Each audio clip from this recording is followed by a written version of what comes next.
नमस्कार मित्रों। तमिलनाडु राज्यपाल केस के बाद से जो एक संवैधानिक संकट की स्थिति उत्पन्न हुई थी वो अभी भी बरकरार है। दरअसल इस मामले में सुप्रीम कोर्ट ने फैसला दिया था कि राज्यपाल और राष्ट्रपति 3 माह के भीतर ही उनको अपनी राय ऐसे बिल्स पे देनी है जो रिजर्व किए गए हैं।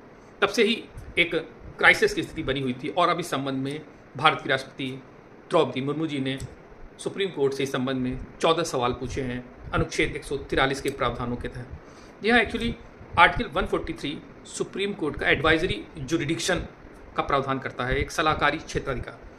इसमें सुप्रीम कोर्ट से राष्ट्रपति अगर चाहें तो कोई भी विधि का प्रश्न या ऐसा तथ्य जो कि सार्वजनिक महत्व का है उसके संबंध में राय ले सकती हैं। और स्पष्टता के लिए इसी का प्रयोग करते हुए राष्ट्रपति ने पूछा है कि अनुच्छेद 200 और 201 के तहत जब कोई मामला आता है तो राज्यपाल के समक्ष या राष्ट्रपति के समक्ष क्या विकल्प होते हैं, क्या ऐसे में मंत्रिपरिषद की सलाह बाध्यकारी होती है उनके लिए। ये भी पूछा है कि क्या सुप्रीम कोर्ट ऐसे मामलों में कोई निश्चित समय सीमा भी तय कर सकती है।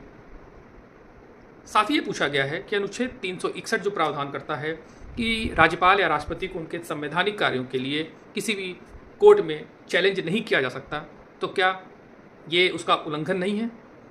साथ ही ये भी पूछा गया है कि 145(3) के तहत संवैधानिक पीठ की एक प्रोविज़न किया गया है जिसमें कम से कम 5 सुप्रीम कोर्ट के जजेस होने चाहिए, तो क्या 2 जजेस की बेंच भी सक्षम है संवैधानिक महत्व के विषयों पर निर्णय लेने के लिए। साथ ही ये भी कहा गया है कि अनुच्छेद 142 जो विशेषाधिकार देता है सुप्रीम कोर्ट को पूर्ण न्याय को दृष्टिगत रखते हुए, क्या उसका उपयोग सिर्फ प्रोसीजरल लॉ के लिए किया जा सकता है जो प्रक्रियात्मक है, या सब्सटेंटिव लॉ के लिए भी है, या जो कोई अगर मूल विधि है संविधान में उसमें भी परिवर्तन करने के लिए इसका प्रयोग किया जा सकता है। ये भी पूछा गया है कि अगर कोई कानून अभी लागू नहीं हुआ तो क्या उसकी समीक्षा न्यायोचित है, और अनुच्छेद 200 के तहत बगैर राज्यपाल की सहमति के क्या कानून लागू किए जा सकते हैं, क्योंकि सुप्रीम कोर्ट ने उस मामले में एक मान्य संस्तुति दे दी थी अपनी तरफ से और उनको लागू करने के लिए कह दिया था। तो इस गंभीर प्रश्नों के बीच अब ये देखना है कि क्या हल निकलता है। हालांकि इसमें भी 2 तरह के मत दिखाई दे रहे हैं। एक पक्ष जो कि मुख्यमंत्री तमिलनाडु और उनके समर्थन में कपिल सिब्बल का है कि बेहतर होता कि जो संवैधानिक प्रक्रिया है, जो जुडिशरी की अपील के द्वारा इसका हल निकाला जा सकता था, इसमें एक तरह से बाईपास किया जा रहा है नॉर्मल जो प्रोसेस है, जो प्रोसीजरल लॉज हैं।